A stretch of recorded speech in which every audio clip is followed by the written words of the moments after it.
A black soldier saved a woman from fire. The Army called it assault. California, 1944. A train platform. Gasoline soaked into fabric no one was meant to notice. He smelled it. He acted. He tore her dress away seconds before the match fell. The flames rose where she had been standing. But the crowd saw only a black MP touching a Japanese prisoner. They saw scandal. They saw crime. What they didn't see was hidden in the seams of her torn dress. Dog tags, a birth certificate, an American flag. She wasn't the enemy. She was one of them. He saved an American citizen. They court-martialed him anyway. She tried to tell the truth. They silenced her and shipped her away. 2 people, 2 colors, 1 moment of courage. When the system buries the truth to protect a lie, what happens to those who refuse to stay silent?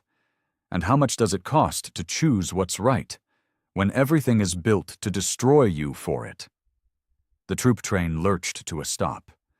Corporal Elijah Cole stepped down onto the platform. His boots met California dust for the first time. 3 days on iron benches had left him stiff. His uniform smelled like coal smoke and sweat. He adjusted his MP armband and scanned the staging camp ahead. White canvas tents dotted the hillside. A mess hall sat apart from the barracks. 2 lines formed outside, 1 short, 1 long. Elijah knew which was his. The other black soldiers from his unit moved past him. They carried duffel bags and canteens. No one spoke much. Exhaustion lived in their eyes. A white MP leaned against a fence post. He was chewing tobacco and watching them arrive. His grin was slow and deliberate. "Jap train comes through tomorrow," the MP said to his partner. "Gonna be a show." Elijah kept walking.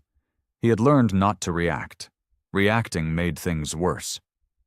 The staging camp smelled like diesel and frying bacon. Radios played Glenn Miller somewhere inside the white barracks.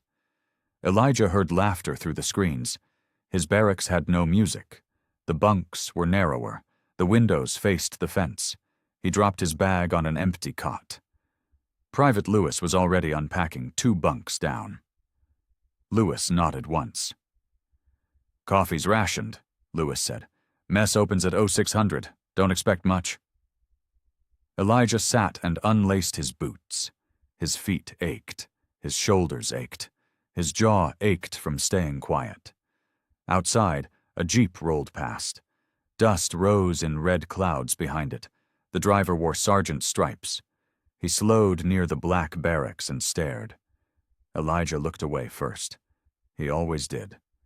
That evening, Captain Yates gathered the MP unit outside the command tent. He was a thin man with wire glasses. His voice carried authority but no warmth. "You'll be guarding a POW transport tomorrow afternoon," Yates said. "Japanese prisoners from the Pacific Theater. They arrive by rail at 1500 hours. Murmurs rippled through the ranks. Elijah stood still. "Discipline is expected," Yates continued. "No fraternization. No unnecessary force. You represent the United States Army." A white sergeant named Braddock stepped forward. He had a thick neck and small eyes. He looked at the black soldiers and smirked. "That means you boys stay in line," Braddock said. "No mistakes." Elijah felt heat rise in his chest. He swallowed it down. Yates dismissed them. The men scattered toward their separate barracks. Elijah walked slowly. The sunset turned the dust orange. He thought about the lynching he had seen in Georgia. He thought about his mother's last letter. He thought about staying quiet. Tomorrow, prisoners would arrive. Tomorrow, he would do his job. Tomorrow, he would survive. Elijah sat on his bunk. He held a tin of polish and a rag. His boots needed attention. Lewis sat across from him. He was writing a letter home. The pencil moved slowly across the page. "Your people know you made it?" Lewis asked. Elijah nodded. "Sent a telegram from the last stop." "Mine think I'm fighting," Lewis said. Don't know I'm guarding fences?" Elijah dipped the rag into the polish. The smell was sharp and familiar. He rubbed circles into the leather. The barracks were quiet, except for breathing and shifting bunks. Someone coughed near the back wall. Someone else turned a page in a magazine. Elijah's mind drifted. He saw the tree again. He saw the rope. He saw the crowd watching like it was a Sunday social. He had been 16. The man they hanged had talked back to a shopkeeper. That was all. Elijah had stood at the edge of the crowd. His father gripped his shoulder hard. His father's hand shook with rage and fear. "Don't forget this," his father whispered. "Don't ever forget." Elijah never did. He finished one boot and started the other. Lewis sealed his letter and set it aside. "You scared?" Lewis asked. "Of what?" "Tomorrow. The prisoners. Braddock." Elijah looked up. Lewis was young, maybe 20. His uniform still looked new. "I'm always scared," Elijah said. "You get used to it." Lewis nodded slowly. He didn't argue. Mail call came after dinner. A corporal walked through the barracks with a canvas sack. He called names. Most went unanswered. "Cole," the corporal said. Elijah stood. He took the envelope. It was thin and wrinkled. His mother's handwriting covered the front. He sat back down and opened it carefully. The letter was short. It had been read by censors. Black ink covered 2 sentences.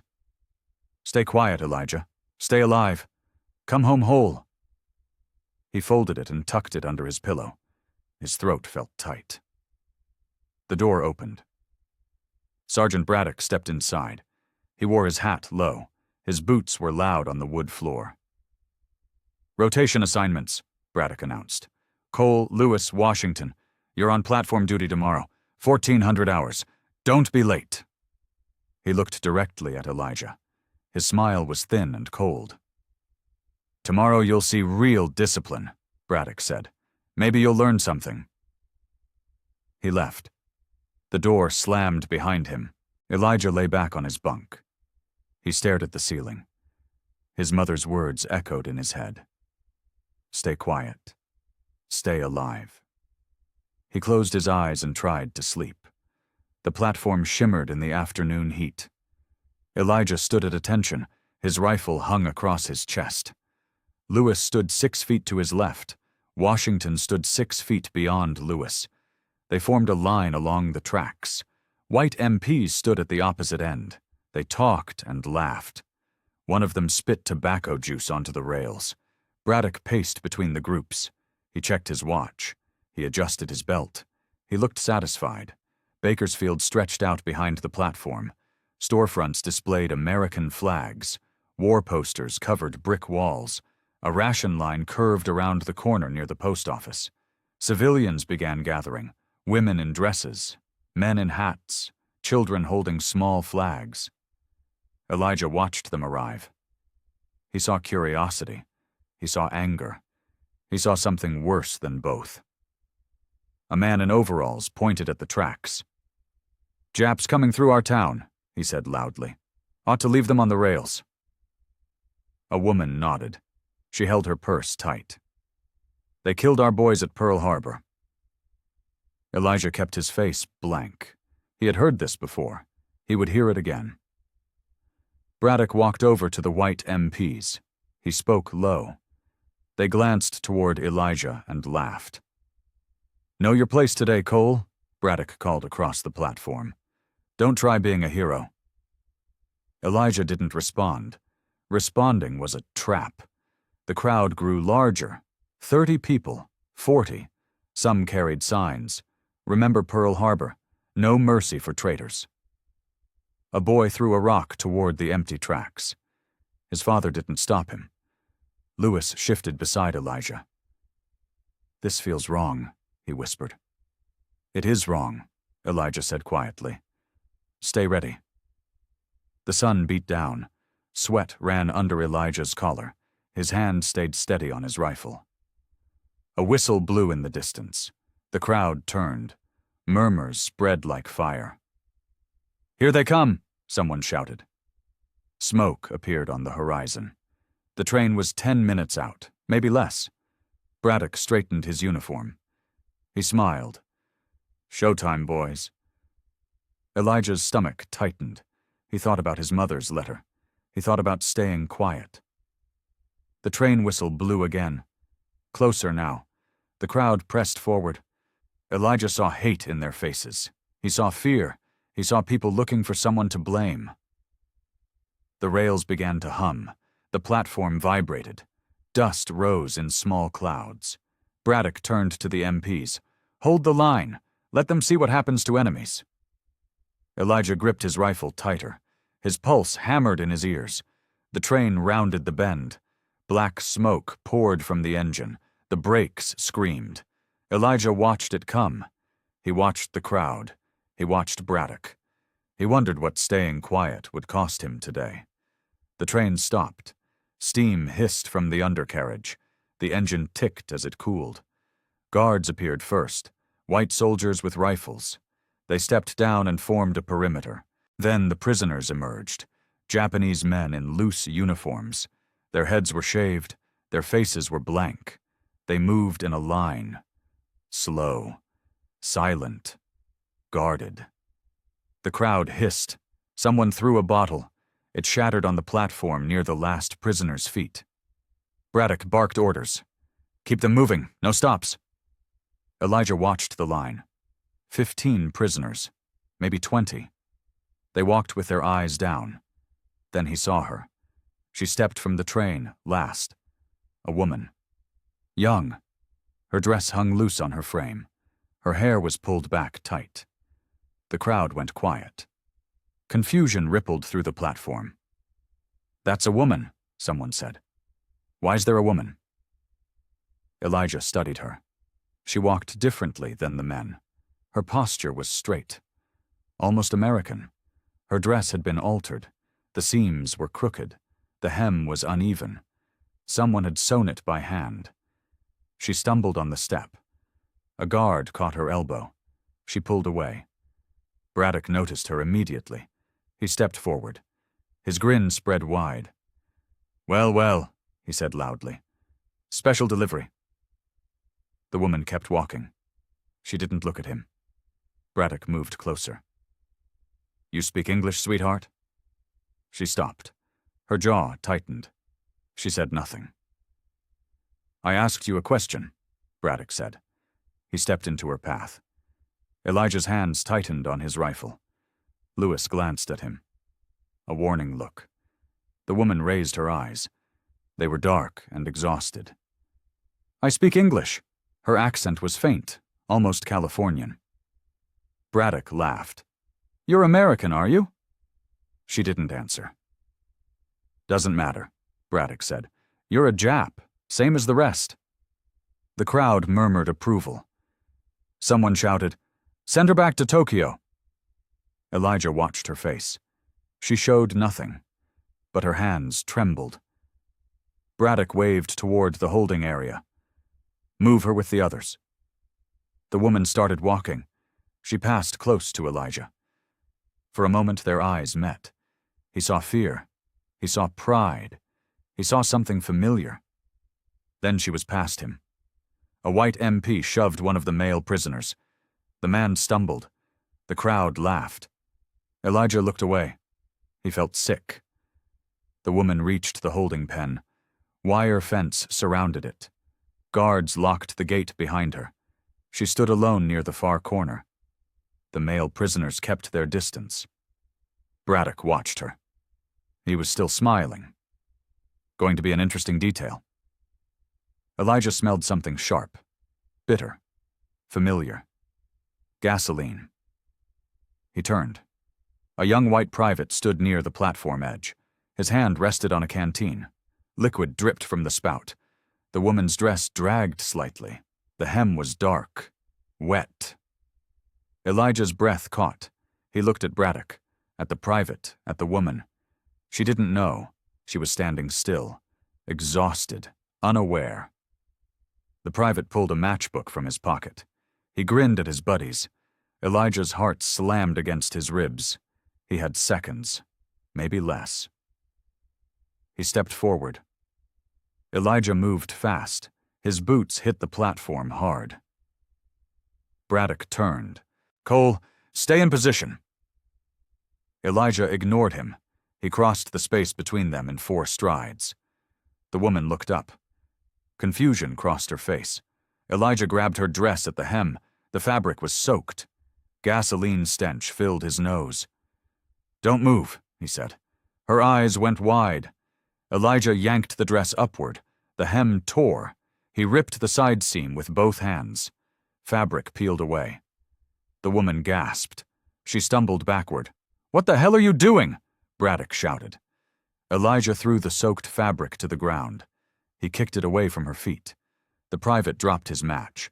It fell in slow motion. Tumbling. Spinning. It hit the boards exactly where the woman had been standing. Fire erupted. Yellow flames raced across the gasoline trail. Smoke poured upward. The crowd screamed. People scattered. Guards raised rifles. Elijah stood between the fire and the woman. His chest heaved. His hands shook. Braddock grabbed him by the collar. "You just assaulted a prisoner." "I saved her," Elijah said. "You ripped her dress off in public." The woman clutched what remained of her clothing. Her face was pale. She was shaking. Lewis ran forward with a fire blanket. He smothered the flames. Smoke hung thick in the air. The crowd stared. Some mouths hung open. Others pointed. "He attacked her," someone yelled. "I saw him," another voice added.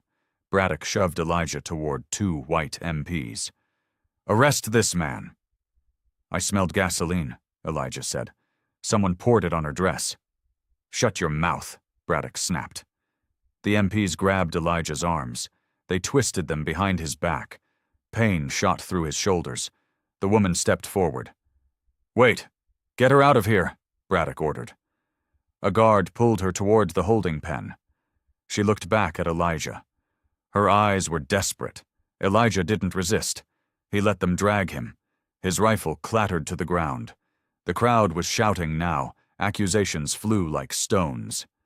"He assaulted her." "Court-martial him. String him up." Elijah's boots scraped the platform. They slammed him against a post. His cheek hit wood. "You just ended your career, boy," Braddock said into his ear. Elijah tasted blood. He looked past Braddock. He saw the woman behind the wire. She was crying. He saw the burned boards.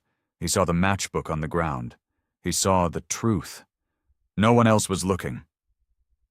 They hauled him toward a jeep. His wrists were bound with rope. The crowd followed. Their voices blended into a single roar. Elijah closed his eyes. He thought about the lynching tree. He thought about his mother's letter. Stay quiet. Stay alive. He had broken both rules. The holding room smelled like stale coffee and sweat. A single bulb hung from the ceiling. It swung slightly when the door slammed. Elijah sat in a metal chair. His wrists were still bound. His face throbbed where it had hit the post.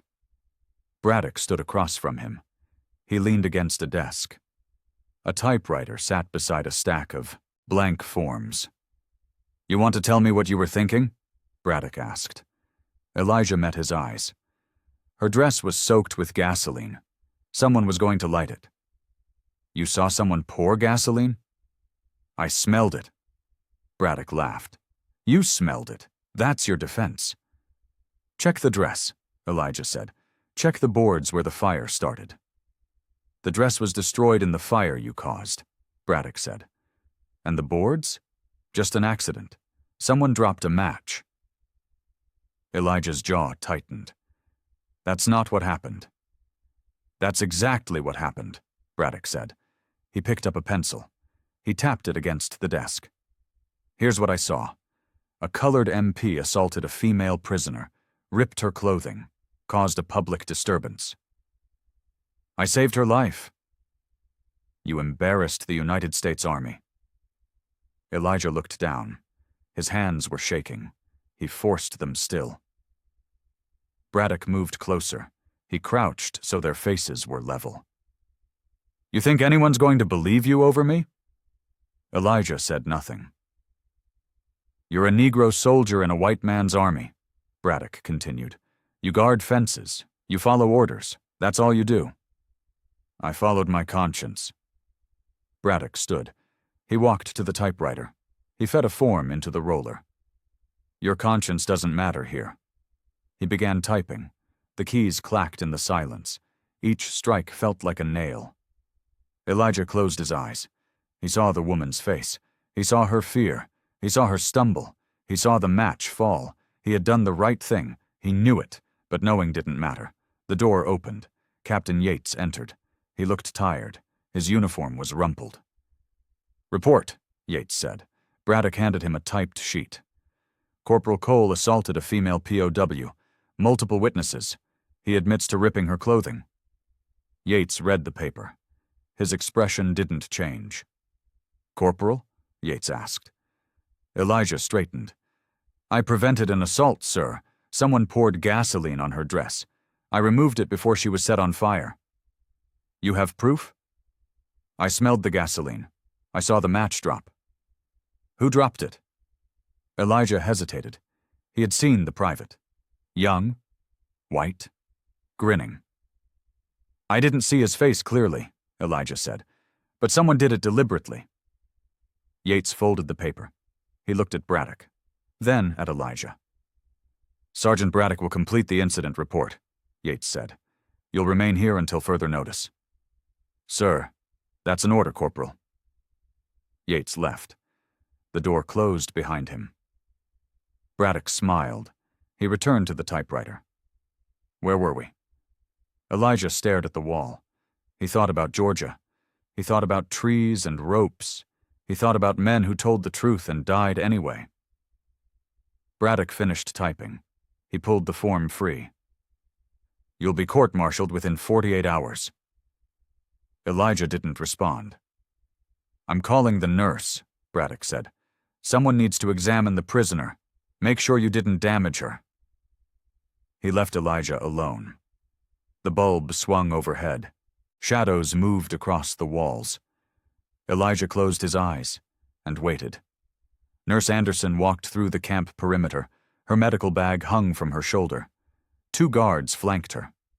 The infirmary sat inside the POW compound. A temporary structure, wood frame, canvas roof, kerosene heaters inside. She had been told to examine a female prisoner. No details, no explanation. The guards opened the door. The woman sat on a cot. She wore a blanket around her shoulders. Her torn dress lay beside her. "I need privacy," Nurse Anderson said. The guards hesitated. One of them shrugged. They stepped outside. Nurse Anderson set her bag down. She looked at the woman. "My name is Lieutenant Anderson. I'm a nurse." The woman nodded. Her face was pale. Her hands clutched the blanket. "I need to examine you," Anderson said gently. "Make sure you're not injured." "I'm not injured," the woman said. Her voice was quiet, controlled. "I still need to check." The woman stood. She let the blanket fall. Beneath it, she wore an undershirt and slip. Both were thin and worn. Anderson examined her arms, her shoulders, her back. No bruises, no cuts. "What happened out there?" Anderson asked. "A soldier tore my dress," the woman said. "But he saved me." Anderson paused. "Saved you from what?" "Fire." Anderson picked up the torn dress. She turned it in her hands. The fabric was stiff. It smelled like gasoline and smoke. She looked closer. The seams were uneven, hand-stitched, reinforced in strange places. "This dress has been altered," Anderson said. "Yes." "Why?" The woman didn't answer.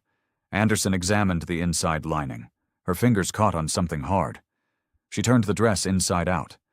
Letters were stitched into the fabric. Tiny. Careful. Hidden. H. Sato. Los Angeles. 1942. Anderson's breath caught. She looked at the woman. "You're American." The woman's eyes filled with tears. She nodded. Anderson kept searching. She found more stitching near the waist. She carefully pulled the threads loose. A small fabric pouch fell into her hand. Inside were 2 dog tags. American military issue. The woman covered her mouth. A sob escaped. Anderson read the tags. Sato Hana. O positive. Who are you? Anderson whispered. I'm nobody, Hana said. I was taken from an internment camp. They said I was Japanese. I told them I was born in California. They didn't care. Anderson's hands trembled. She looked at the dress again. She found another pocket. Inside was a small American flag. Fabric. Hand-sewn. How long have you carried this? Anderson asked. Since they took me, Hana said. It's all I have. Anderson sat on the cot beside her. She held the dog tags, the flag, the evidence. The soldier who tore your dress, Anderson said. He saw the gasoline? I don't know, Hana said. He just grabbed me. He tore the fabric. Then there was fire. Anderson's mind raced. She thought about the report Braddock would file. She thought about the black soldier sitting in a cell. That seam, Hana whispered. He opened it. Anderson looked down.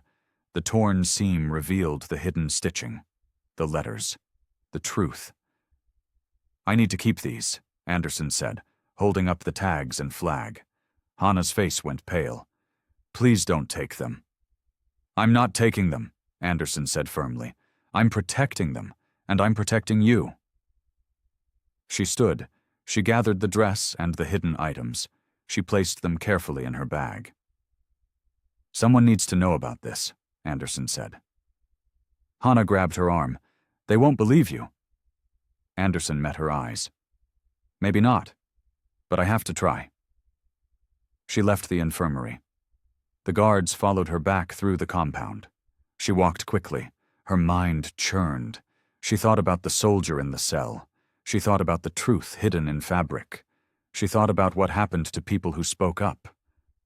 But she kept walking. Dawn broke over the camp. Bugle call echoed across the valley. Soldiers emerged from barracks. Mess halls opened. Nurse Anderson hadn't slept. She sat in her quarters. The dog tags lay on her desk. The flag sat beside them. She had to tell someone. But who would listen? She thought about Captain Yates. He seemed fair, but he followed orders. She thought about the chaplain. Miller. She had seen him talk to the black soldiers. He treated them like men. She stood. She tucked the items into her uniform pocket. She left her quarters. The chaplain's office sat near the base chapel. A small building, white paint peeling, a cross above the door. Anderson knocked. No answer. She knocked again. Come in, a voice called. She entered. Chaplain Miller sat at a desk. He was reading a Bible. His uniform was neat but worn. Lieutenant Anderson, he said, standing. What can I do for you? She closed the door behind her. I need to tell you something. About the incident yesterday. Miller gestured to a chair. She sat. He sat across from her. I examined the female prisoner, Anderson said. Hana Sato. And? Anderson pulled out the dog tags. She placed them on the desk. Miller picked them up. His eyes widened. These are American. She's American, Anderson said. Born in Los Angeles, taken from an internment camp, sent with the POW transport. Miller set the tags down carefully. Does anyone else know? Not yet. The soldier who tore her dress, Miller said slowly. Corporal Cole. He saved her from being burned alive, Anderson said. Someone poured gasoline on her clothing. He removed it before she was set on fire. Miller leaned back. He rubbed his face. Do you have proof? Anderson pulled out the dress fragment. This smells like gasoline. The seams were reinforced. She hid her identity inside the stitching. Miller examined the fabric. He was silent for a long moment. Braddock filed charges, he said finally. Cole is scheduled for court-martial. He was trying to save her. I believe you, Miller said. But belief doesn't matter in a military court. Anderson's hands clenched. So we do nothing? I didn't say that. Miller stood.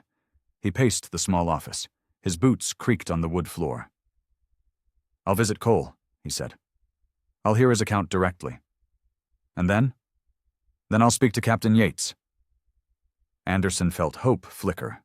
Small, fragile. What about Hannah? She asked. Keep her safe, Miller said. Don't let anyone move her until we sort this out. Anderson nodded. She stood to leave. Lieutenant, Miller said, this could end badly for everyone involved. I know. Are you sure you want to do this? Anderson looked at the dog tags on his desk. She thought about Hannah's face. She thought about the black soldier sitting in a cell. I'm sure, she said. She left. Miller watched her go. He picked up the dog tags again. He read the name. Sato, Hana. He tucked them into his pocket. He grabbed his cap. He walked across the camp toward the holding area. Guards stopped him at the door. He showed his chaplain credentials. They let him pass. Elijah sat on a cot. His hands rested on his knees. His face was swollen. His eyes were tired. Corporal Cole, Miller said. Elijah looked up. Chaplain, I want to hear what happened yesterday. The truth. Elijah studied him, searching for traps, finding none. I smelled gasoline on her dress, Elijah said. I saw someone with a match. I removed the fabric before she burned. You're certain about the gasoline? Yes, sir. Miller sat on the opposite cot. Nurse Anderson examined the prisoner. She found something. Elijah waited. The woman is American, Miller said. Born in California. She had dog tags sewn into her dress lining. Elijah's eyes widened. Then she shouldn't be here. No, she shouldn't. Will that help me? Miller looked at him.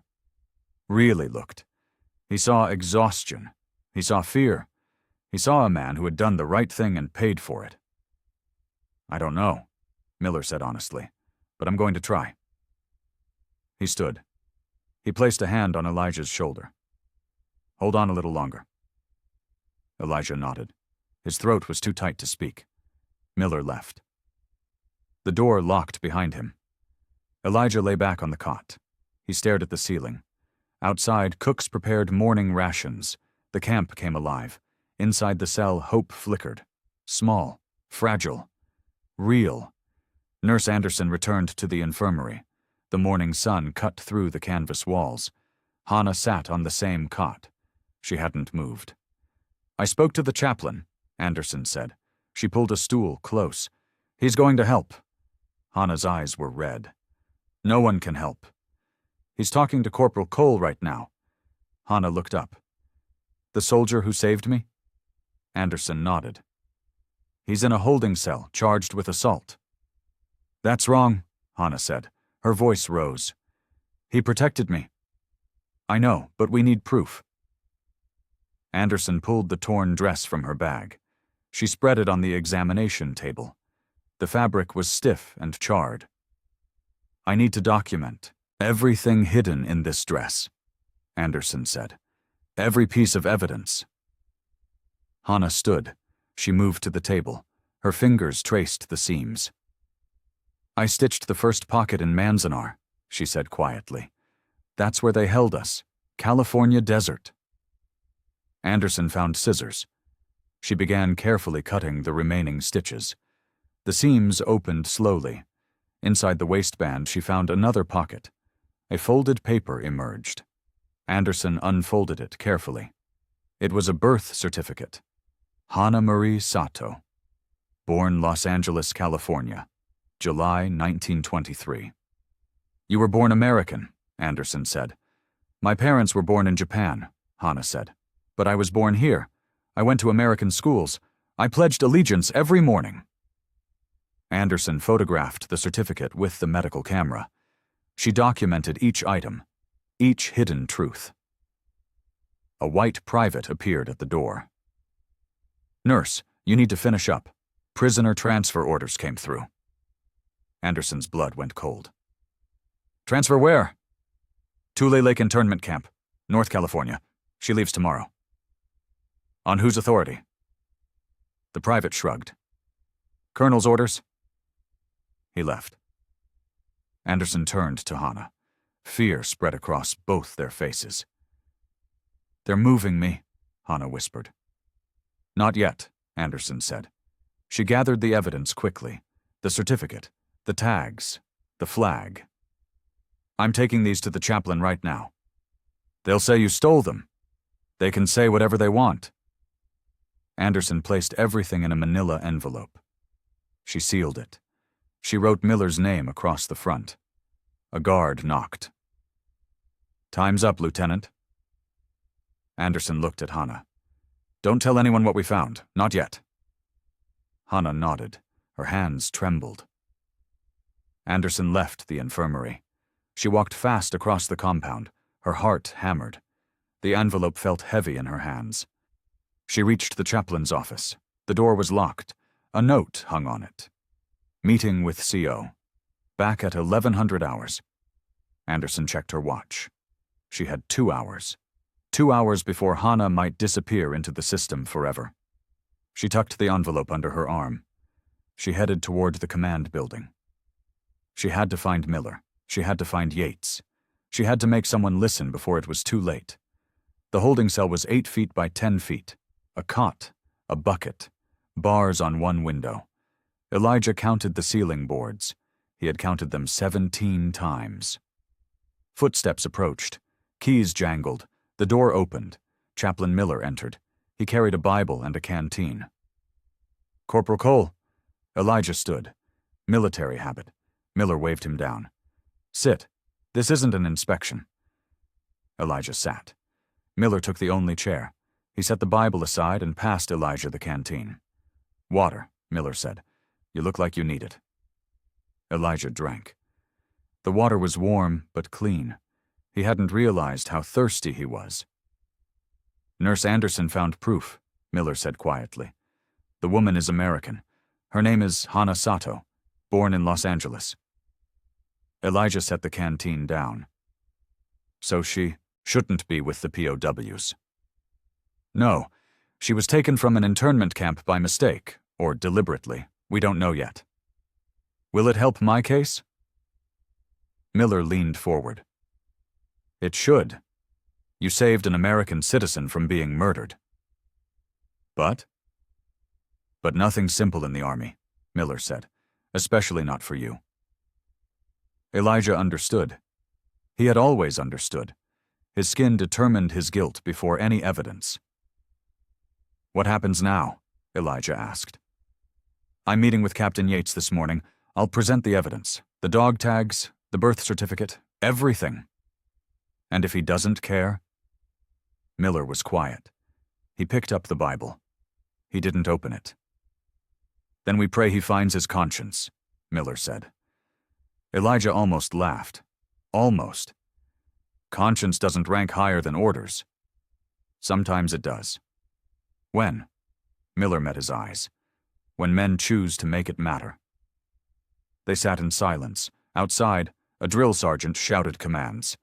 Boots hit dirt in rhythm. "Can I ask you something?" Elijah said. "Of course." "Why are you helping me?"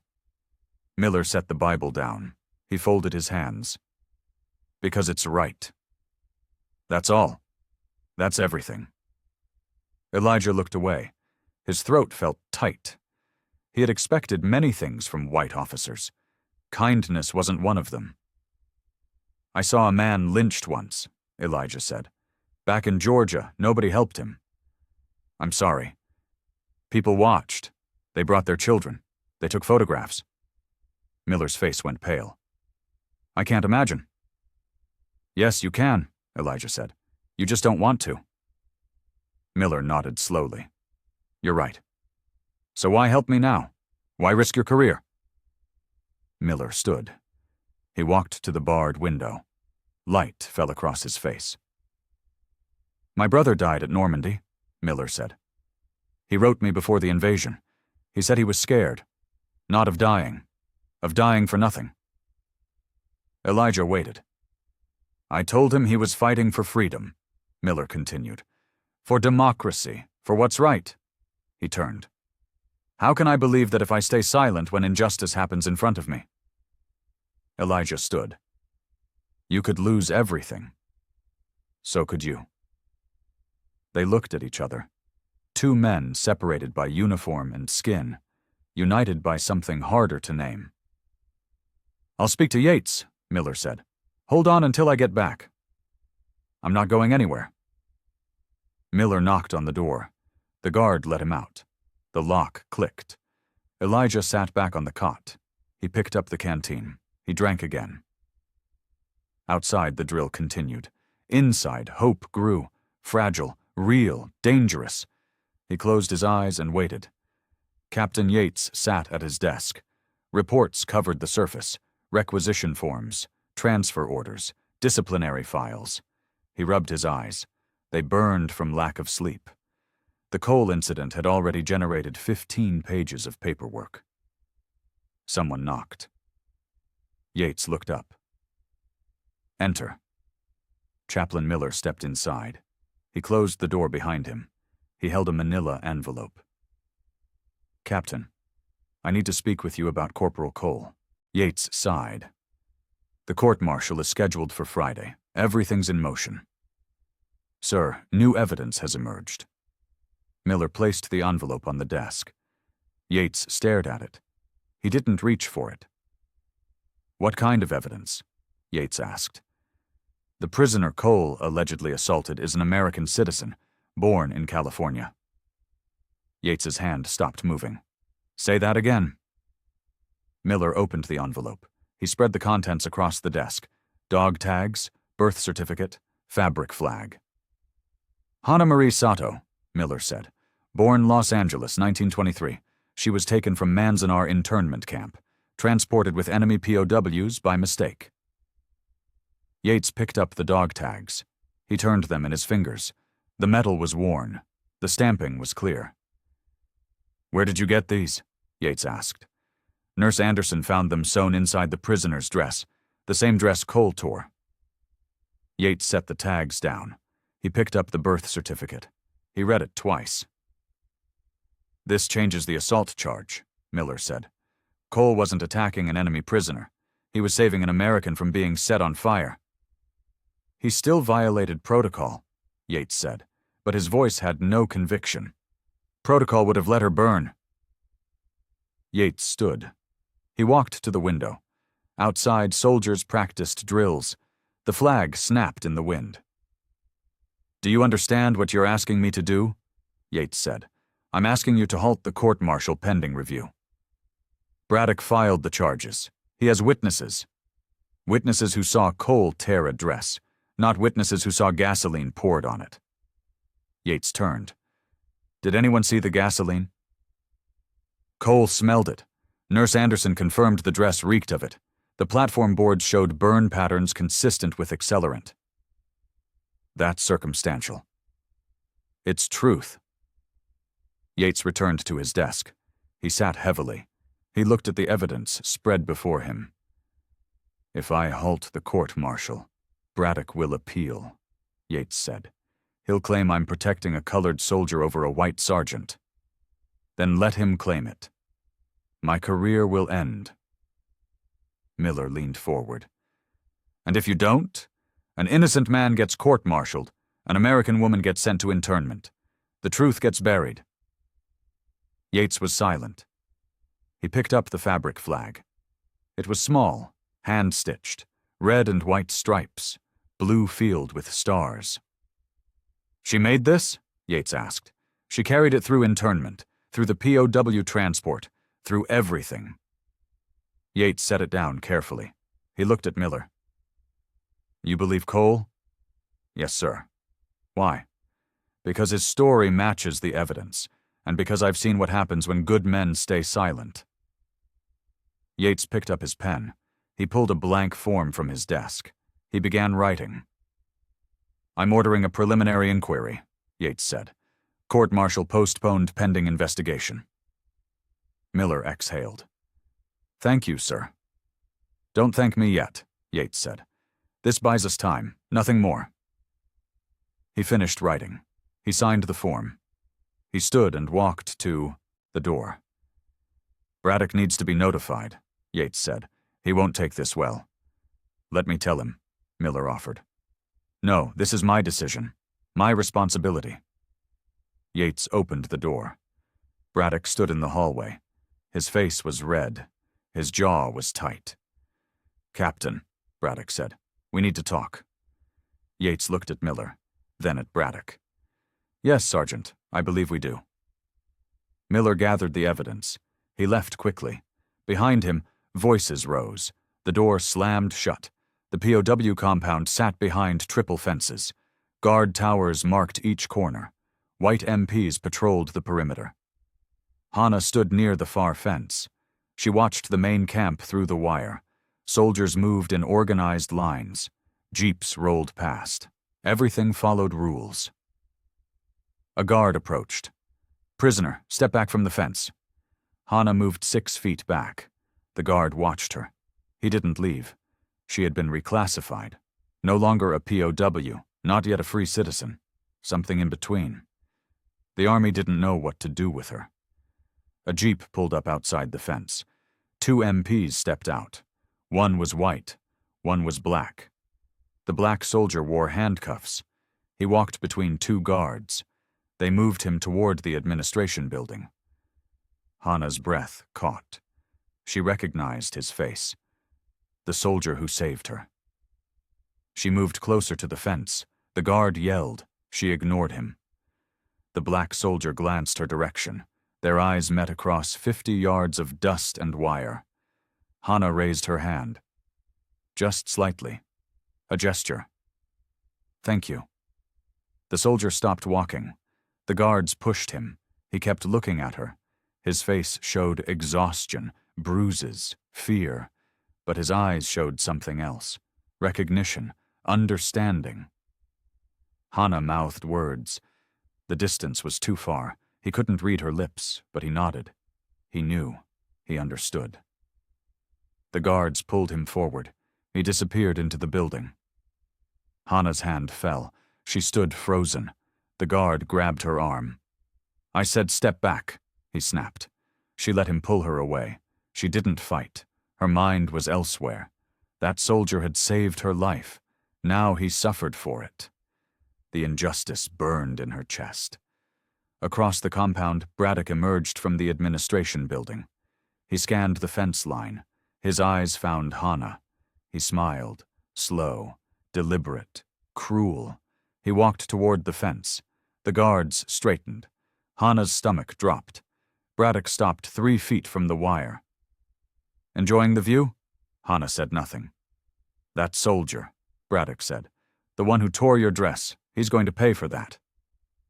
"He saved me," Hannah said quietly. "He assaulted you." "That's a lie." Braddock's smile widened. "Be careful, prisoner. You're already in enough trouble." "I'm not a prisoner. I'm American." "You're Japanese," Braddock said. "Same thing as the enemy." Hannah's hands clenched. She wanted to scream. She wanted to tear down the fence. She wanted justice. Braddock leaned closer. "You want to help him? Keep your mouth shut, say nothing. Maybe they'll go easy on you both." He walked away. His boots kicked up dust. Guards followed him. Hannah stood alone at the fence. The sun beat down. Sweat ran down her back. She looked toward the building where they had taken the soldier. She couldn't see him. She couldn't help him. But she could remember. She could carry the truth. A nurse appeared at the fence gate.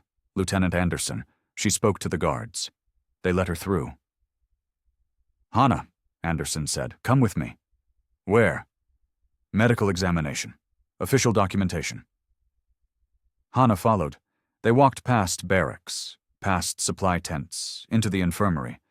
Anderson closed the door. The chaplain spoke to Captain Yates. They're reviewing your case. Hannah's legs felt weak. What does that mean? It means there's hope. For me or for him? Anderson's face softened. For both of you. Hannah sat on the cot. She covered her face with her hands. She didn't cry. She had no tears left. Outside, the sun climbed higher. Inside, hope flickered.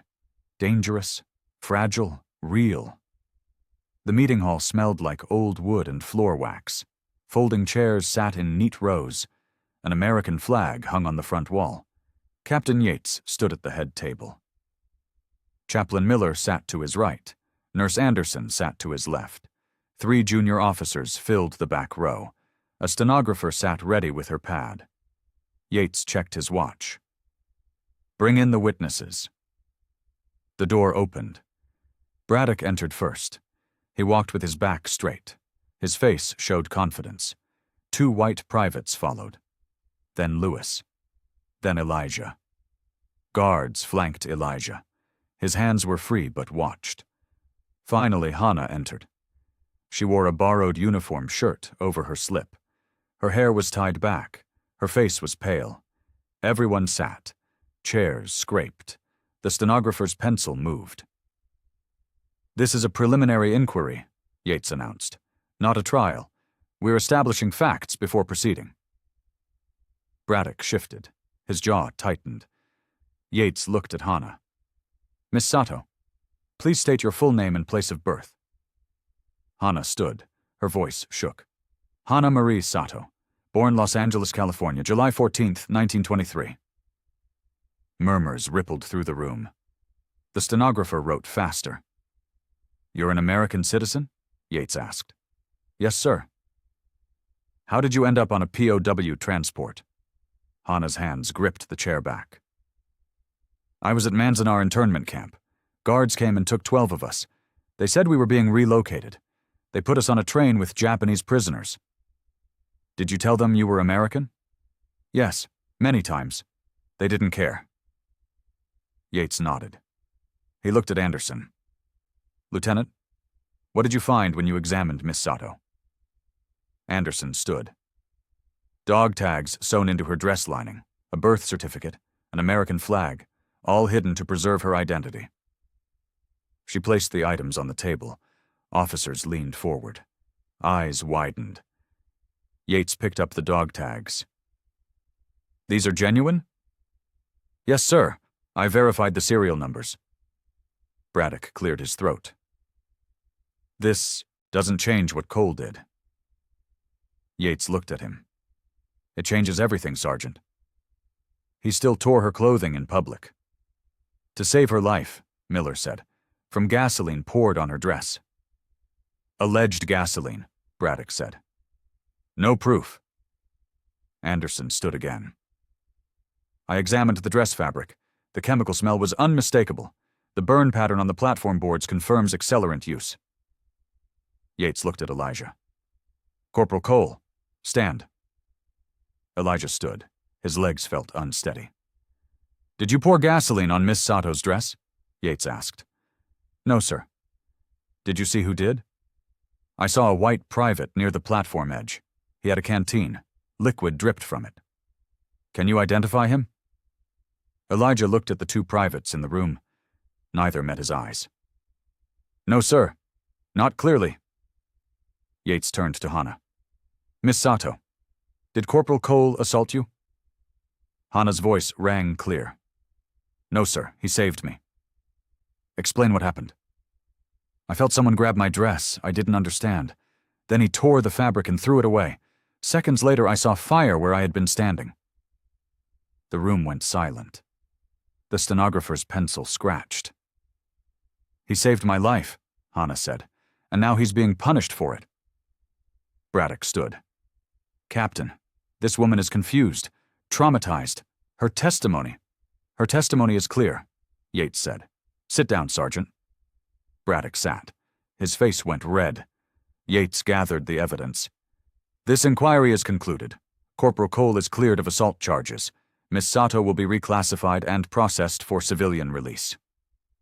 Relief flooded the room. Miller smiled. Anderson exhaled. Elijah's knees nearly buckled. Hannah covered her mouth. Tears streamed down her face. Braddock started to protest. The door opened. Everyone turned. A black staff car sat outside. An officer emerged, silver eagles on his shoulders. Colonel. Everyone stood at attention. The officer entered. He was tall, gray hair, cold eyes. His uniform was perfect. Captain Yates, he said, his voice cut through the room. Colonel Harlan, I'm assuming command of this inquiry. Yates's face went pale. Sir, we just concluded? You concluded nothing, Harlan said. He looked at the evidence on the table. All materials related to prisoner Sato are now classified. Miller stepped forward. Colonel, she's an American citizen. She's a security concern, Harlan said. The matter is sealed pending federal review. He gestured to his aides. They gathered the dog tags, the certificate, the flag. Hannah gasped. Those are mine. Not anymore, Harlan said. He looked at Yates. Court-martial for Corporal Cole will proceed as scheduled. Friday morning, 800 hours. The room erupted. Voices overlapped. Harlan raised his hand. Silence fell. This meeting is adjourned, he said. He walked out. His aides followed. The evidence disappeared with them. Elijah stood frozen. Hope died in his chest. Hannah sank into her chair. She was shaking. Braddock smiled. The door closed. Dust settled. Everything had changed again. Colonel Harlan's temporary office sat in the command building. Maps covered the walls. Telegraph equipment sat in the corner. An aide stood at attention near the door. Captain Yates entered. He had been summoned. He saluted. Sir. Harlan gestured to a chair. Sit. Yates sat. Harlan remained standing. Power play. Yates recognized it. You overstepped, Harlan said. This Cole situation should have been handled quietly. I was establishing facts, sir. You were creating a political problem. Yates kept his face neutral. A problem, sir? Harlan walked to the window. A Negro soldier tears the clothes off a Japanese woman in public. The press would love that story. The full story exonerates him. The full story creates more questions, Harlan said. Questions about internment camp procedures. Questions about POW transport protocols. Questions the War Department doesn't want asked. Yates understood. Truth was inconvenient. Silence was safer. What about Miss Sato? Yates asked. She'll be processed appropriately. She's American. She's Japanese ancestry in wartime, Harlan said. The distinction doesn't matter. It matters legally. Harlan turned. His eyes were ice. Captain, are you questioning my authority? Yates hesitated. Career versus conscience.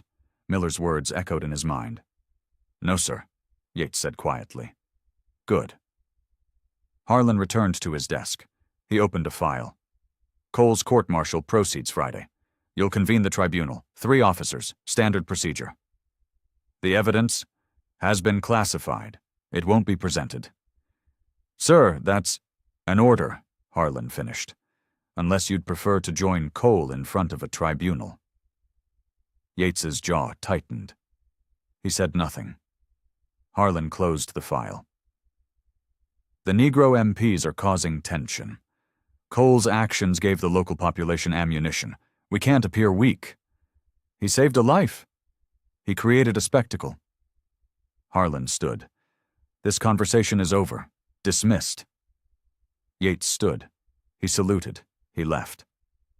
Outside, the afternoon sun beat down. Soldiers moved across the yard. Normal routines continued. Yates walked toward the chapel. Miller needed to know. Someone needed to know. Inside his office, Harlan picked up the phone. He dialed a number. 3 rings. This is Harlan. Tule Lake transfer. Female prisoner. Name Sato. Expedite immediately. He hung up. He opened another file. Cole, Elijah, Corporal, Negro, troublemaker. Harlan made a notation. Guilty verdict. Demotion. Transfer to labor battalion. The decision was already made. The trial was theater. Justice was irrelevant. He signed the file. He closed it. He moved to the next. Outside, Yates found Miller in the chapel. The chaplain was praying. Yates waited until he finished. "It's over," Yates said. "Harlan killed it." Miller looked up. "The inquiry?" "Everything. Evidence sealed. Trial proceeds. Outcome predetermined." Miller stood. "We can appeal." "To who? Harlan has authority here." "Then we go above him." Yates shook his head. "You don't understand. This goes higher than us, higher than Harlan." "The War Department." "They don't want controversy. They don't want questions." Miller walked to the altar. He touched the cross hanging there. "So truth doesn't matter." "Truth never mattered," Yates said. "Not when it's inconvenient." They stood in silence. Outside, birds sang. Inside, hope died. "What happens to Hannah?" Miller asked. "Transfer to Toole Lake, tomorrow morning." "And Cole?" "Court-martialed Friday. Guilty verdict guaranteed." Miller's hands clenched. "This is wrong." "I know." "Then fight it." Yates looked at him. "I have a family, a career, a pension. Cole has a life. I can't save him by destroying myself." Miller turned. His face showed disappointment, not anger. Disappointment was worse. "Then God help us all," Miller said. Yates left. The chapel door closed. Miller knelt again. He prayed. He didn't know what else to do. Outside, the sun moved lower. Shadows grew longer. Night was coming. And with it, judgment. Night fell over the holding cell. A single bulb burned overhead. Moths circled the light. Elijah lay on his cot. He stared at the ceiling. Footsteps approached. Heavy. Deliberate. Elijah knew those boots. The door opened. Braddock entered. He carried no papers, no guards, just himself. "Sit up, boy," Braddock said. Elijah sat. He kept his face blank. Braddock pulled the chair close. He sat backward on it. His arms rested on the back. "You thought you won today," Braddock said. "I saw it in your face." Elijah said nothing. That little show in the meeting hall, the nurse, the chaplain, the Jap girl crying. Braddock smiled. "Very touching. What do you want?" "I want you to understand your situation." Braddock leaned forward. "Colonel Harlan doesn't care about truth. He cares about order. I saved an American citizen. You embarrassed the United States Army, in public, in front of civilians. I did my duty." Braddock laughed. "Your duty is to shut up and follow orders. That's all a Negro soldier does." Elijah's hands clenched. He forced them open. "Friday morning," Braddock continued, "3 officers will decide your fate. Want to know what they'll decide?" "You can't know that. I already know. Guilty. Demotion. Transfer to a labor battalion." Elijah's stomach dropped. Labor battalions were punishment details. Digging latrines, moving supplies, no dignity, no future. "You're lying," Elijah said. "Am I?" Braddock pulled a paper from his pocket. He unfolded it. "Transfer orders, already typed, just need a signature." Elijah looked at the paper. His name was on it. Destination, 823rd Labor Battalion. Louisiana. "How?" Elijah whispered. "Harlan decided before the inquiry even started. You never had a chance." Elijah closed his eyes. His mother's letter burned in his memory. Stay quiet. Stay alive. He had failed both. "Here's the thing," Braddock said. He folded the paper. "You could make this easier." "How?" "Plead guilty. Show remorse. Accept discipline. The tribunal might go easy. Demotion only, no transfer." "I'm not guilty." "Doesn't matter." Braddock stood. "Guilty keeps you stateside. Innocent sends you to Louisiana swamps." He walked to the door. He knocked. The guard opened it.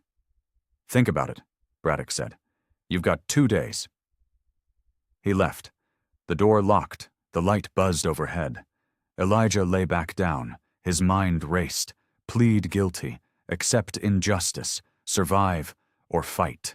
Tell truth. Lose everything. He thought about Georgia, the tree, the rope, the man who told truth and died for it.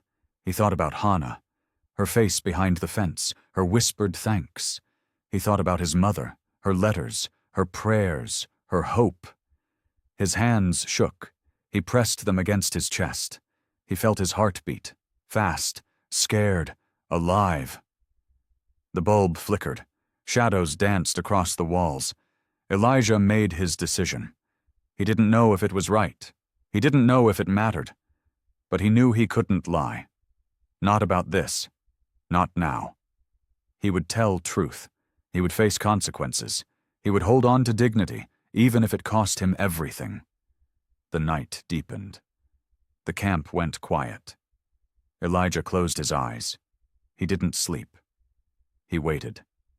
Hannah sat in an isolation room, smaller than the infirmary. No windows.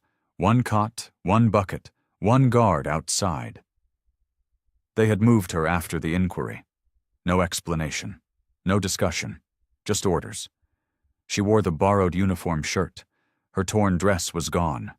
Taken with the other evidence. Her dog tags were gone. Her birth certificate. Her fabric flag. Everything that proved who she was. She was nobody again. Just a prisoner. Just a problem. The door opened. A private entered. He carried a clipboard and a canvas bag. "Prisoner Sato, you're being transferred tomorrow morning. So 600 hours. "Transferred where?" "Tule Lake Internment Facility, Northern California." Hannah's breath caught. "I'm American. The inquiry proved it." "Inquiry's been sealed. You're classified as enemy national pending federal review." "That could take months. Years." The private shrugged. "Not my problem. Get your things ready." "I don't have things. You took everything." He dropped the bag on the cot. "Regulation internment clothing. Change now." He stepped outside. The door stayed open. The guard watched. Hannah opened the bag. Gray dress, rough fabric, number stenciled on the chest. 3847. She wasn't Hannah Sato anymore. She was a number, a category, a problem to file away. She changed slowly. The dress hung loose. The fabric scratched her skin. She folded the uniform shirt. She set it on the cot. That borrowed dignity disappeared. The private returned. "Ready? Where will I sleep tonight?" "Here. Transport leaves at dawn." He left. The door locked. Hannah sat on the cot. She pulled her knees to her chest. She thought about loss, Angelus, her parents' grocery store, school dances, ice cream on summer afternoons. She thought about Pearl Harbor, the arrests, the camps, the lies. She thought about the black soldier, his hands tearing her dress, his eyes meeting hers, his sacrifice. A shadow crossed under the door. Someone knocked softly. "Who is it?" Hannah called. "Nurse Anderson," the guard's voice. "No visitors after 1900 hours." "Medical check," Anderson said firmly. "Required before transport." The guard hesitated. Keys jingled. The door opened. Anderson entered. She carried her medical bag. The guard stayed outside but watched through the crack. Anderson moved close. She spoke quietly. "I'm sorry. I tried to stop the transfer." "It's not your fault." Anderson reached into her bag. She pulled out a small bundle wrapped in gauze. "I made you something." Hannah unwrapped it. Inside was a copy of her fabric flag. Smaller, cruder, but recognizable. "I couldn't save the original," Anderson whispered, "but I remembered it. I stitched this last night." Hannah's throat tightened. She touched the rough stars, the uneven stripes. "Hide it," Anderson said. "They can't take what they don't find." Hannah looked at the door. The guard wasn't watching closely. She tucked the flag into her shoe. Under the sole. "Thank you," Hannah whispered. Anderson squeezed her hand. "Remember who you are. Don't let them erase you." "What about Corporal Cole?" Anderson's face darkened. "Trial's Friday. It doesn't look good." "Can I testify?" "You'll be gone by then. That's why they're transferring you." Hannah understood. Remove the witness. Bury the truth. Control the narrative. "Time's up," the guard called. Anderson stood. She looked at Hannah one last time. "Survive this. Come home." She left. The door locked. Hannah was alone again. She lay on the cot. She pressed her foot against the floor. She felt the flag beneath her soul. Small. Hidden. Hers. Outside, the camp settled for the night. Radios went silent. Lights dimmed. Guard towers rotated. Inside, Hannah closed her eyes. She thought about mourning, about transfer, about disappearing into the system. She thought about the soldier in his cell. Fighting alone. Telling truth to deaf ears. She wanted to help him. She couldn't. She was powerless. But she could remember. She could carry his sacrifice. She could refuse to forget. The flag pressed against her foot. Sharp, uncomfortable, real. She fell asleep that way, holding on to proof, hiding truth, surviving. Dawn would come too soon. But tonight, she was still Hannah. Still American, still fighting, still here. Dawn broke gray and cold. Bugle call echoed across the camp. Elijah sat awake. He had not slept. His court-martial began in 3 hours. The verdict was already decided. He knew this. Everyone knew this. The door opened. Chaplain Miller entered. He carried a Bible and 2 cups of coffee. He handed one to Elijah. "Thought you could use this," Miller said. Elijah took the cup. The coffee was weak and bitter. He drank it anyway. "Hannah was transferred at dawn," Miller said quietly. "She's gone." Elijah nodded. He had expected it. Remove the witness. Bury the truth. "You can still plead guilty," Miller said. "Braddock's offer stands. Demotion only. No transfer." "You think I should?" Miller sat on the cot. He was quiet for a long moment. "I think you should do what you can live with." "Living with a lie?" "Living at all." Elijah looked at him. Miller's face showed exhaustion. He had fought hard. He had lost. "If I plead guilty," Elijah said, "I'm saying I assaulted her. I'm saying I did wrong." "You'd be saying you want to survive." "At what cost?" Miller had no answer. Elijah stood. He walked to the small window. Outside, soldiers assembled for mourning formation. White soldiers, black soldiers, separate lines, separate worlds. "My father told me something," Elijah said, "before I enlisted. He said the uniform wouldn't protect me. He said I'd still be a Negro first, a soldier second." He was right. But he also said dignity matters, even when nothing else does. Miller stood. He placed a hand on Elijah's shoulder. "Then hold on to your dignity. Even if it destroys me? Especially then." They stood together. 2 men facing impossible choices, finding small courage in shared silence. A guard appeared at the door. "Time, Chaplain." Miller picked up his Bible. "I'll be in the courtroom, front row." "Thank you." "For what?" "For seeing me as a man," Elijah said. "Not just a problem." Miller's eyes filled. He nodded. He couldn't speak. He left. The door closed. Elijah finished his coffee. He set the cup down. He straightened his uniform. He buttoned every button. He adjusted his tie. He polished his shoes with his sleeve. If they were going to judge him, he would face them with dignity. He would tell the truth. He would accept the consequences. His mother's letter sat under his pillow. He pulled it out. He read it one more time. "Stay quiet, Elijah. Stay alive. Come home whole." He folded it carefully.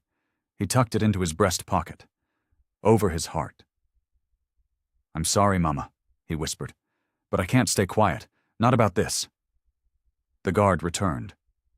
"It's time." Elijah stood. He walked to the door. He took a deep breath. He stepped into the morning. The sun was rising. The sky was clear. Birds sang in distant trees. It was a beautiful day to face judgment. The courtroom was a converted mess hall. Wooden floors, high windows, American flag on the front wall, folding chairs in neat rows. 3 officers sat behind a raised table. Major, 2 captains, all white, all stone-faced. Captain Yates sat to the side. He avoided Elijah's eyes. Braddock sat at the prosecution table. He looked confident, prepared, certain. Elijah sat alone at the defense table. He had no lawyer, no representative, just himself. Miller sat in the front row, Nurse Anderson beside him. Lewis and Washington sat behind them. A handful of other black soldiers filled the back. White soldiers lined the opposite side, watching, waiting. Some smiled. The stenographer prepared her pad. Guards stood at both doors. The room felt smaller than it was. The senior officer stood. Major Kincaid. Gray hair, hard eyes, career military. This tribunal convenes to address charges against Corporal Elijah Cole. Conduct unbecoming. Assault on a prisoner. Inciting public disorder. Kincaid looked at Elijah. "How do you plead?" Elijah stood. His legs felt steady. His voice was clear. "Not guilty, sir." Murmurs rippled through the room. Braddock's smile faded slightly. "The accused maintains innocence," Kincaid said. "Prosecution may proceed." Braddock stood. He buttoned his jacket. He walked to the center of the room. "Gentlemen, the facts are simple. On July 15th, Corporal Cole physically assaulted a female prisoner. He tore her clothing in full view of civilians and military personnel. He gestured to 2 white privates in the front row. Multiple witnesses observed this action. The defense claims he was preventing harm," Braddock continued, "but no evidence supports this claim. No gasoline was found, no accelerant, no threat." He looked directly at Elijah. "What we have is a colored soldier who lost control, who violated military discipline, who embarrassed this command." Braddock returned to his table. "The prosecution recommends guilty verdict, dishonorable discharge, immediate transfer." He sat. The room was silent. Kincaid looked at Elijah. "Does the defense wish to present testimony?" Elijah stood. "Yes, sir. I wish to speak." "Proceed." Elijah stepped forward. His hands were steady. His voice was calm. "I smelled gasoline on Miss Sato's dress. I saw liquid dripping from a canteen. I saw a man with matches." "Can you identify this man?" Kincaid asked. "No, sir. It happened too fast." "So you have no proof?" "The burned boards on the platform are proof. The fire that started exactly where she stood is proof." "Circumstantial," one of the captains said. "It's truth," Elijah replied. Braddock stood. "Objection. The accused is speculating." "Sustained," Kincaid said. "Corporal, confine yourself to facts you can verify." Elijah took a breath. "I can verify that I saved a woman's life. I can verify that I did my duty." "Your duty was to maintain order," Kincaid said, "not to create a spectacle." "My duty was to protect the innocent." "She was an enemy prisoner." "She was an American citizen," Elijah said. His voice rose slightly. "Born in Los Angeles, taken from her home, transported illegally." The room erupted. Officers talked over each other. Spectators leaned forward. Kincaid banged his fist on the table. "Order. This tribunal will have order." Silence fell. Kincaid's face was red. "The prisoner's status is classified. You will not reference it again." "Why?" Elijah asked. "Because it proves I was right?" "Because it's irrelevant to these charges." It's the only thing that matters. Kincaid stood. Corporal Cole, you are dangerously close to contempt. Elijah met his eyes. I'm close to truth, sir. That's different. The room held its breath. Miller leaned forward. Anderson gripped her hands together. Kincaid sat. He whispered to the other officers. They nodded. Does the defense have anything else? Kincaid asked.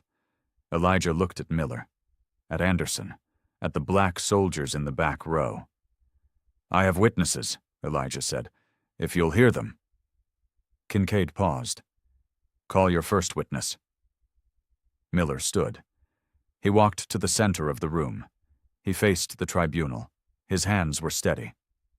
State your name and rank, Kincaid said. Chaplain Robert Miller, Captain, United States Army. What do you wish to tell this tribunal? Miller looked at Elijah, then at the officers. I wish to tell you the truth. Braddock stood. Objection. The chaplain wasn't present at the incident. But I examined the evidence, Miller said, before Colonel Harlan sealed it. The room stirred. Kincaid leaned forward. What evidence? Dog tags proving Miss Sato was American, a birth certificate, personal effects showing she was illegally detained. That information is classified, Kincaid said. Classification doesn't erase truth, Miller replied. Corporal Cole saved an American citizen from being murdered. That's not assault. That's heroism. Braddock's face went red. The chaplain is out of order. The chaplain is under oath, Miller said. I'm telling you what I saw, what I know. Kincaid's jaw tightened. Your testimony is noted. Anything else? Yes, sir. I examined the platform after the incident. The burn pattern showed accelerant, gasoline, exactly as Corporal Cole described. You're not a fire investigator. I'm a man who can smell gasoline and see evidence. Kincaid waved him away. Step down.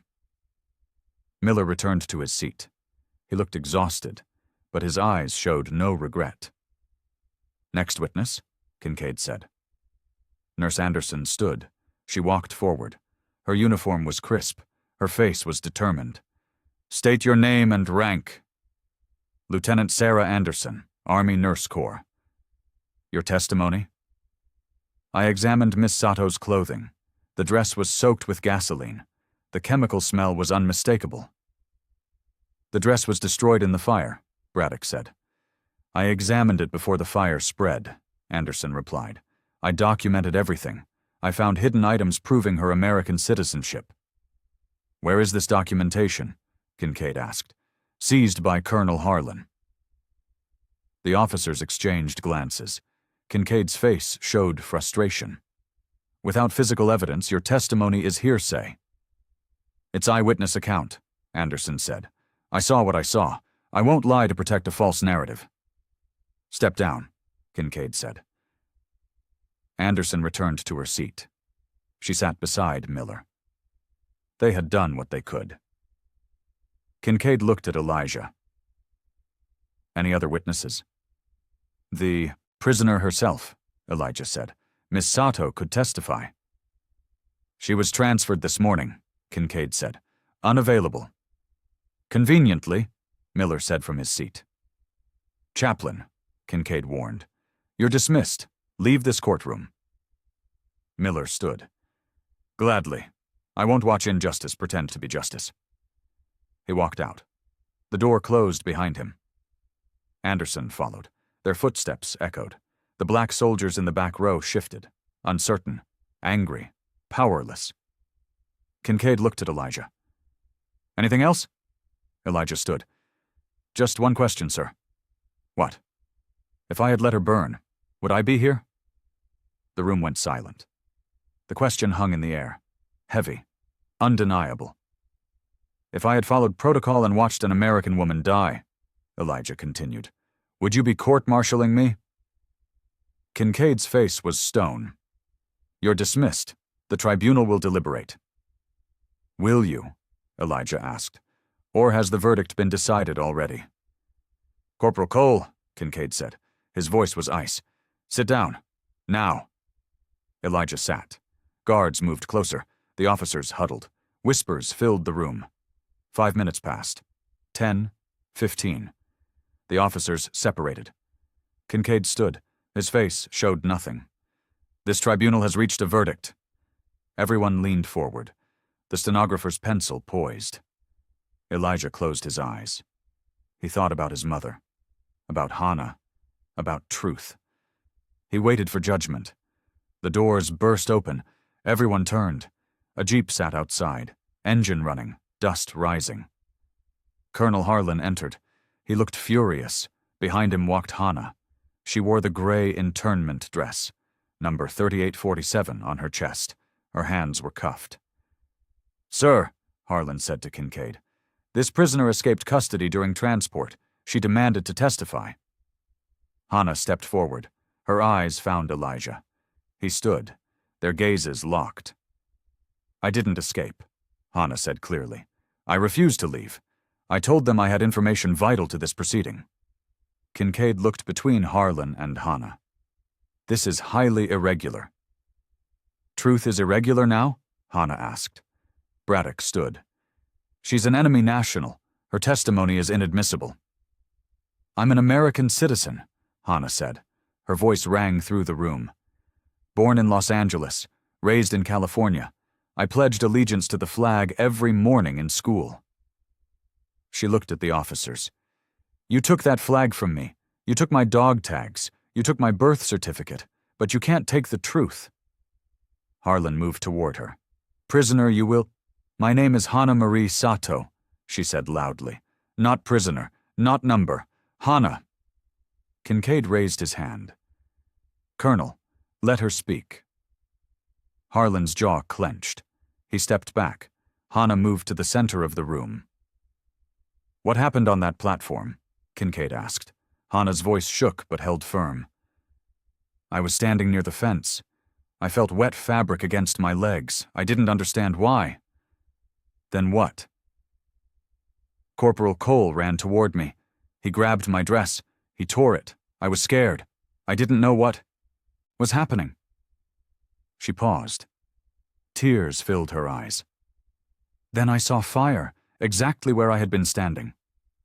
You're certain? I'm certain he saved my life. Braddock stood. She was traumatized, confused, her memory. My memory is clear, Hannah said. She turned to face him. Someone poured gasoline on my dress. Someone planned to burn me alive, and that soldier stopped them.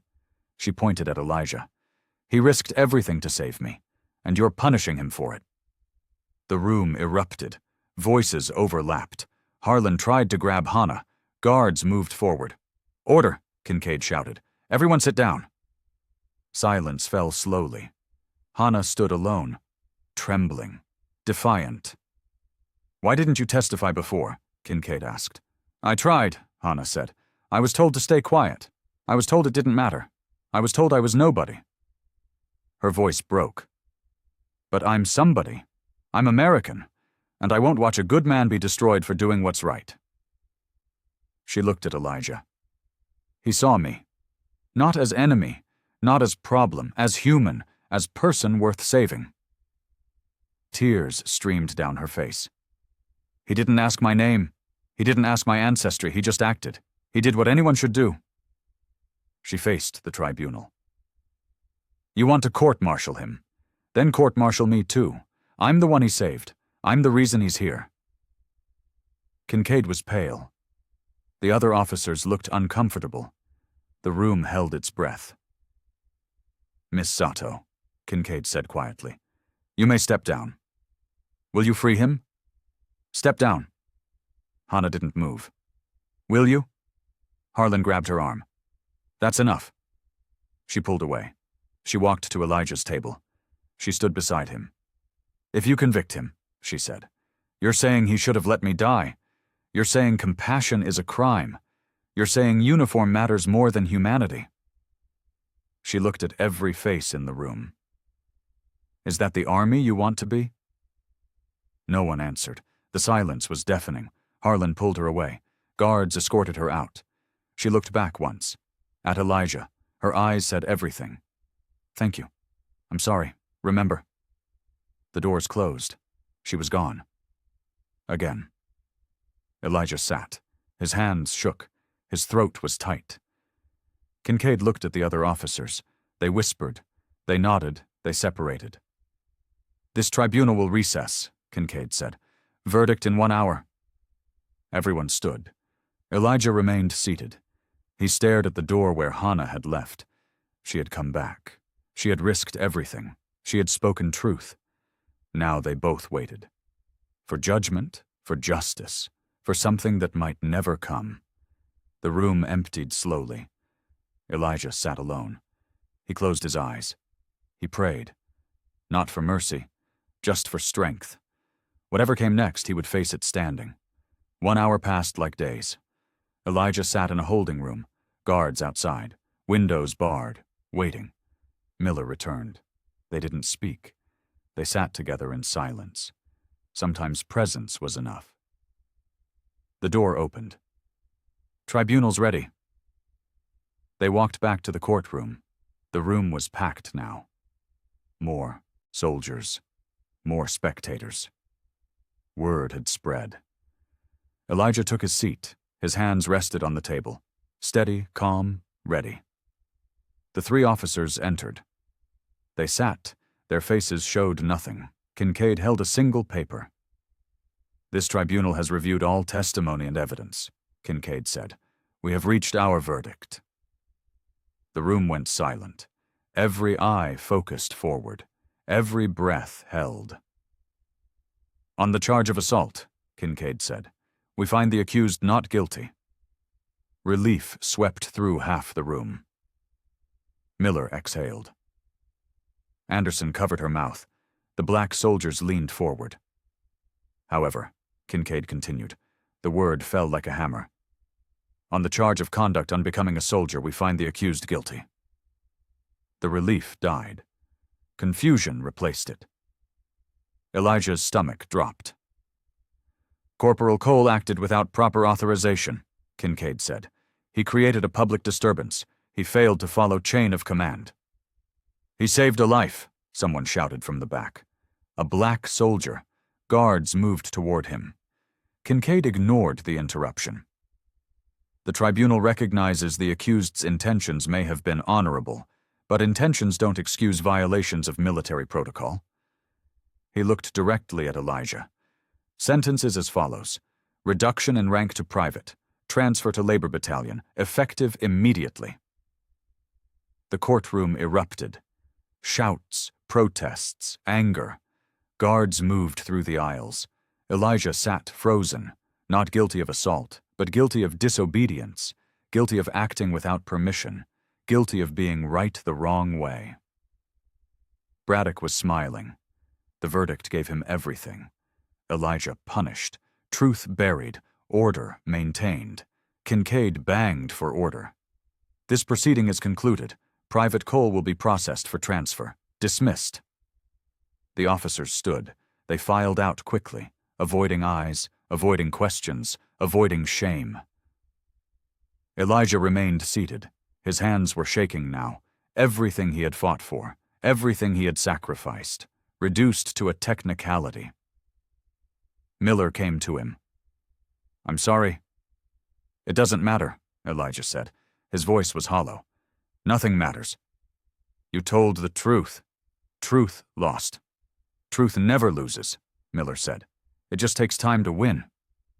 Elijah looked at him. "How much time? How many people pay the price?" Miller had no answer. Guards approached. "Time to go, Private." The rank demotion already used, already real, already cutting.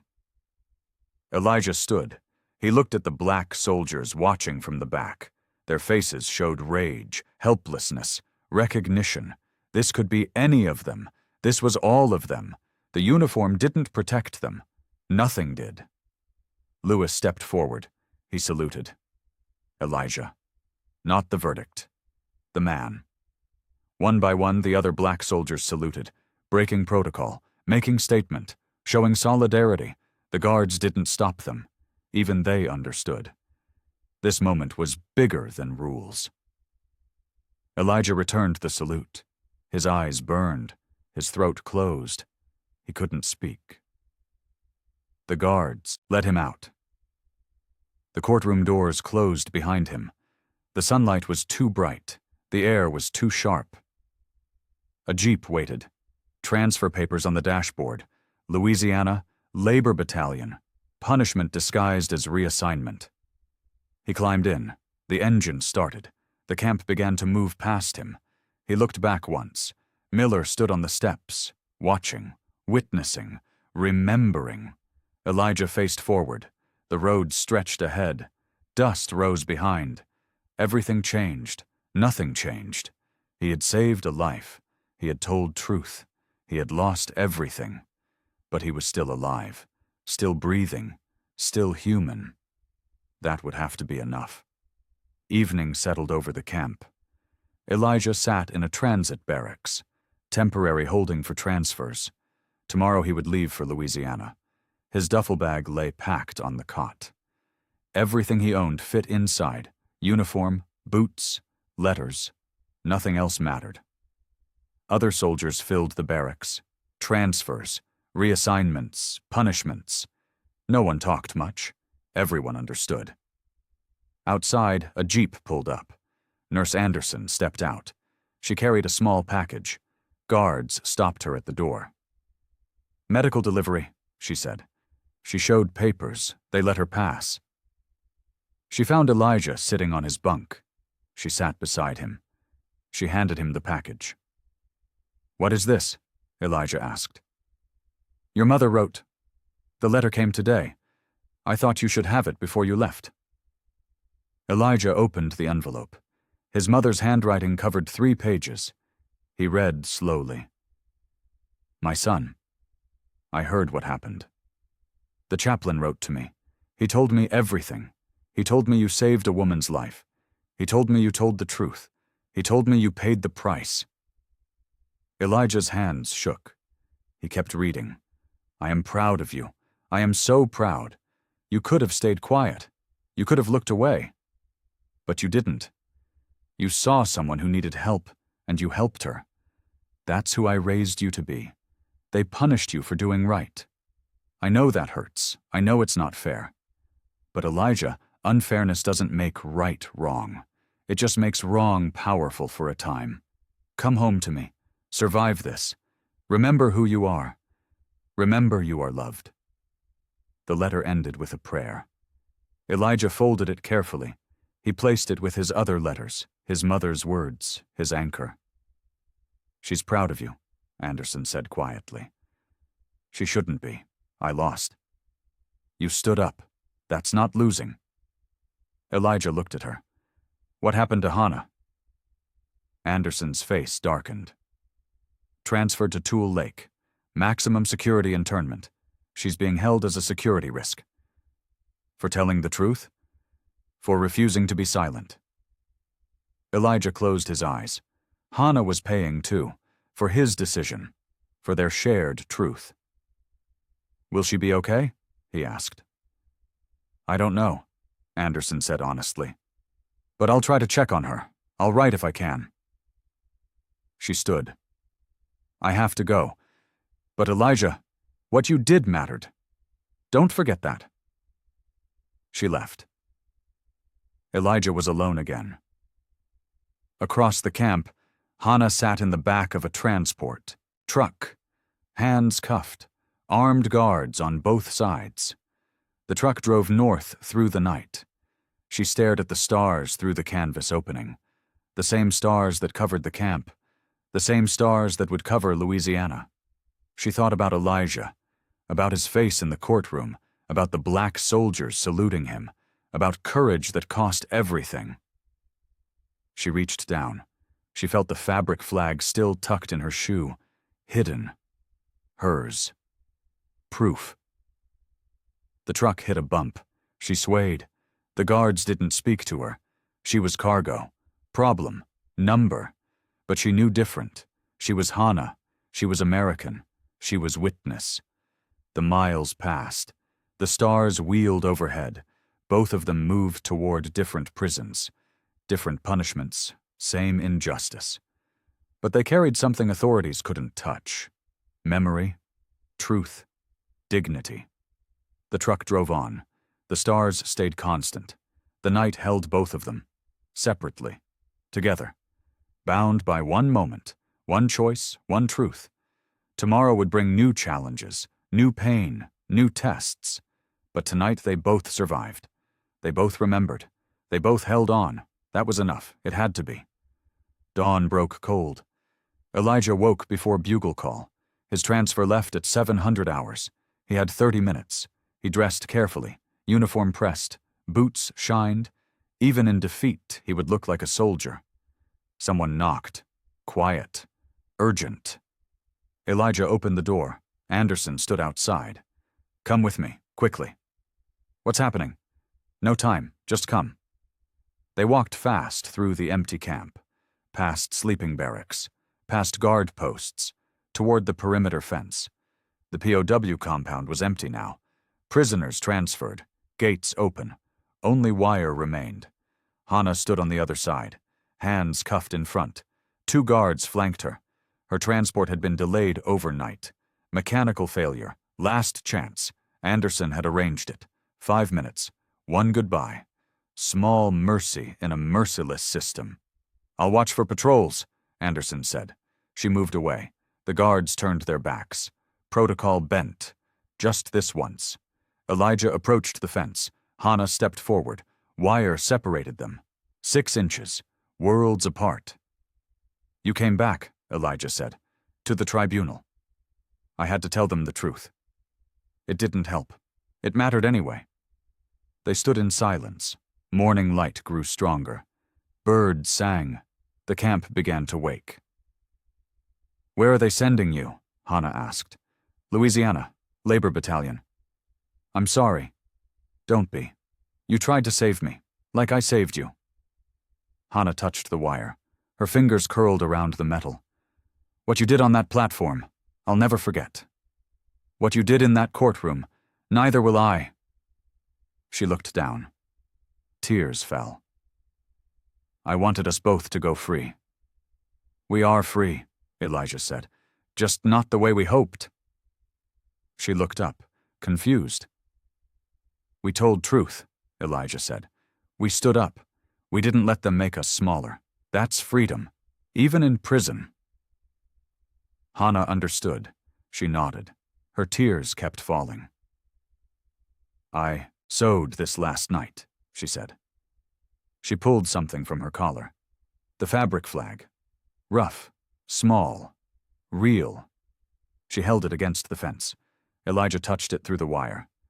Their fingers almost met. "Keep it," Elijah said. "Remember who you are." "I will." She tucked it back. "What will you remember?" "That I saw you. That I helped you. That I chose right over easy." A whistle blew in the distance. Hannah's transport. Time was ending. "I have something for you too," Elijah said.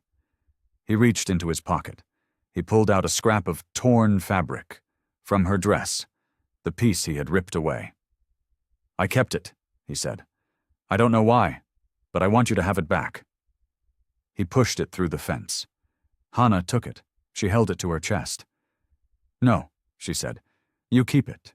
Remember what you saved." She pushed it back. Elijah took it. He understood. The guards moved forward. "Time's up." Hannah stepped back. "Thank you, Elijah. For everything. Thank you, Hannah, for making it matter." They looked at each other one last time. 2 people, 2 colors, 2 fates, 1 truth. The guards took Hannah's arms. They led her away. She looked back twice, 3 times. Then she was gone. The truck engine started. Dust rose. Elijah stood at the fence, the fabric scrap in his hand, warm from her touch. Real. Anderson returned. "Your transport leaves in 10 minutes." Elijah nodded. He tucked the fabric inside his uniform, near his heart, where it belonged. They walked back through the waking camp. Soldiers emerged from barracks. Routines continued. Life moved forward, indifferent, unstoppable. Elijah's truck waited. Louisiana plates. 3 other soldiers already inside. They didn't look at him. He didn't expect them to. He climbed in. He found a seat near the back. He placed his duffel beside him. The engine roared to life. The truck lurched forward. The camp began to slide past. He looked out the back, the fence, the barracks, the courtroom, all of it fading. He touched the fabric over his heart. He felt it there. Proof, memory, connection. The truck rolled onto the highway. California disappeared behind them. Louisiana waited ahead. But Elijah carried something they couldn't take. Truth, dignity, hope. The road stretched on. The sky stayed wide. The future was uncertain. But he was still here, still fighting, still human. That was enough. It had to be. The convoy rolled west. 3 trucks, 20 soldiers, miles of empty road. Elijah watched California disappear through the canvas opening. The other soldiers talked quietly. Jokes, complaints, normal things. Elijah stayed silent. He had nothing to say to them. His hand rested over his chest, over the fabric hidden there. He felt it through his uniform. Small, constant, real. He thought about Hannah, about her face through the fence, about her flag against wire, about her tears, about her courage. She was heading north. He was heading east. Distance grew with every mile. But something connected. Them still. Shared truth. Shared sacrifice. Shared memory. The truck hit a bump. Elijah swayed. His duffel shifted. His mother's letters rustled inside. He thought about going home, eventually, when his service ended, when his punishment was complete, when the war finally ended. Would his mother recognize him? Would his town? Would he recognize himself? The war had changed him. The camp had changed him. The trial had changed him. Hannah had changed him. He wasn't the quiet boy who enlisted, the one who kept his head down, the one who swallowed rage and called it survival. He was someone different now, someone who had chosen, someone who had acted, someone who had paid the price. Was that better? Worse? He didn't know, but it was true. That mattered. The convoy stopped for water. Soldiers climbed out, stretched, smoked. Elijah stayed in the truck. He pulled out his mother's letter. He read it again. Unfairness doesn't make right wrong. It just makes wrong powerful for a time. He folded the letter. He tucked it back. He looked at the horizon. Endless, empty, full of possibility and pain. Somewhere north, Hannah sat in her own transport, watching her own horizon, carrying her own truth, fighting her own battle. Did she think about him? Did she remember the platform? Did she hold her flag the way he held her fabric? He would never know. They would probably never meet again. War scattered people like seeds. Some took root, some didn't. Most just blew away. But for one moment, they had stood together. They had seen each other. They had chosen truth over safety. That moment lived in him now. Permanent, unchangeable, his. The convoy started again. The road unwound. Louisiana waited. Labor battalion, punishment, new chapter. Elijah settled back. He closed his eyes. He felt the fabric over his heart. He felt his own heartbeat beneath it, steady, strong, alive. He had survived Georgia. He had survived the platform. He had survived the trial. He would survive Louisiana. He would survive because he had to, because his mother waited, because truth mattered, because Hannah's sacrifice demanded it. The truck rolled on. The sun climbed higher. Dust rose behind them. America stretched vast and complicated around them. Somewhere in that vastness, a woman wore a flag on her collar, hidden, defiant, unbroken. Somewhere in that vastness, a man carried fabric over his heart, secret, sacred, proof. They had lost battles, but they hadn't lost themselves. They had told truth. They had stood up. They had chosen dignity. The cost was high. The pain was real. The injustice was undeniable. But so was their humanity. So was their courage. So was their hope. Elijah opened his eyes. He looked at the road ahead. Long, hard, unknown. He would walk it. He would survive it. He would remember. The fabric stayed over his heart. Warm. Real. His. And somewhere, miles away, getting farther with every turn of the wheels, Hannah watched the same sun, felt the same wind, carried the same truth. They had saved each other, in different ways, at different costs, but completely. The convoy drove on. The world kept turning. The war continued. Injustice persisted. But two people remembered. Two people carried proof. Two people refused to forget. That was resistance. That was dignity. That was hope. The road stretched ahead. Elijah faced it, ready, unbroken, human. The fabric over his heart beat with his pulse, present, permanent, proof that one moment of courage could echo forever. The truck disappeared into dust and distance. The story ended. The truth remained. Somewhere, always, someone would remember. Someone would tell it. Someone would know. And that was enough. It had to be.